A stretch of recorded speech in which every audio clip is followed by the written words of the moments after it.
Hey there again, it's me. One last time, I'll try to make this a little quicker. First of all, I wanted to show you that cross that I told you I would. This is the other one um, that we made, one of my kids made. This is stone, and it's all put together with some kind of, I don't know, this is some serious glue because it's very hard. But anyway, yeah, again, it took a mold, it took stones fitting together, it took the glue that sticks them together. I'll bet you can figure out a lot of different metaphors that you could go with that. So, um, just to give you an idea. Okay, so real quick about the conclusion. So you have to finish with a nice knot. A lot of times we call it a satisfying conclusion. Sometimes we just call it that knot. The idea, though, in your conclusion sentence is that you don't want to introduce anything new. You're going to go back to maybe even back to that clever title. Remember, I told you about that.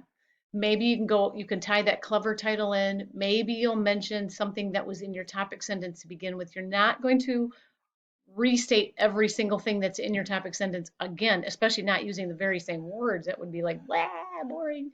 But um, but to tie it all together to this satisfying point, you have to be careful not to do a couple things. So that's what this mostly is about.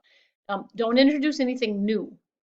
In your conclusion, you're not going to start off on something else. You have to leave that for another time, or leave it out completely, or put it back in the body and explain it. But don't just mention it in the conclusion sentence for the um, don't end with that same kind of. Remember, we talked in the topic sentence. Don't start with this paragraph is going to be about blah blah blah.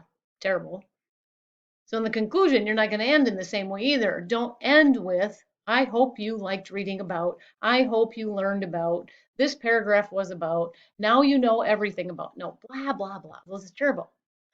You have to give a little more credit to your readers who are actually pretty smart people, right? So you're not going to tell them what they just read, just blah, just like that. You just read about blah. I hope you liked it. No, terrible.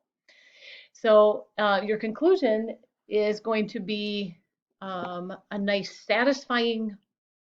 How do we get there? So in a paragraph like this, it could be offering a kind of a hopeful feeling because that's what you are explaining something that's a little tricky maybe to understand, something deep, something meaningful, something metaphoric. So you're hoping that your audience gets to the same point that you are. So maybe you can go that way. Um, you can make a reference to something that's important earlier in the paragraph, particularly, like I said before, that clever title. I can't emphasize that enough. So often we just we just leave that like, yeah, whatever the title doesn't matter. It matters, and especially right now when you can use it to wrap this up neatly the way you want to. Okay, so I'm looking forward to seeing those pictures of the crosses that you made and of receiving this assignment. It's not due until Monday, March 30. You have time. Please take time. And I don't mean time to like not think about it and quick get it done in the last minute. I mean, start thinking about it. Give yourself time to really do this well. Okay. Looking forward to seeing them, and I'll talk to you soon. Bye bye.